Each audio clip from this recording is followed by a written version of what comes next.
গাইছ এইটো বান্দৰ চাকচোন ক'ত আছে সি ঐ ক'ত আছে সি হা ক'ত আছে সি চালা কালি দালি খোপা পেলাই থৈ গৈছিলি হা পেলাই থৈ গৈছিলি দালি খোপা হা চালা হা ইয়েছ ভয় খুৱাইছে আছে সি মোক চা আছো চালা কালি দালি বিস্কুট চব লৈ গৈছিলি ন খুজি খাব নোৱাৰা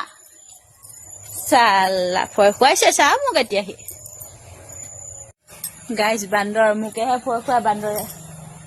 ঔটেঙা গছলৈ গ'লেগৈ কালি একদম মই শুই আছিলোঁ স্কুল বন্ধ এনেতো দৌৰা দৌৰি কৰি ফুৰিব লাগে কাৰণে শুই আছোঁ কালি আৰু দুপৰীয়া সময়ত অলপ ছোৱালীজনীয়ে পাকঘৰ দৰ্জাখন খুলি থ'লে গোটেই দালি চালি পেলাই চাই আছে কিবা লৈ গৈছে পাকঘৰৰ পৰা আকৌ মই চোতালত বহি আছিলোঁ কিবা পাকঘৰৰ পৰা নিলে হ'বলা আকৌ মোকেহে একদম ভয় খুৱাইছে একদম এনেকৈ খেদি আহিছে চা কি হ'ব আৰু এইটো এটা চাক এইটো এটা নামিছে আহি এইটো এটা গৈছে দেখিছেনে দুটা এই পাকঘৰতে সোমাইছিলে গৈ ইহঁতে আকৌ এইফালে গ'লে এটা এইটো টেঙা তলত দেখিছেনে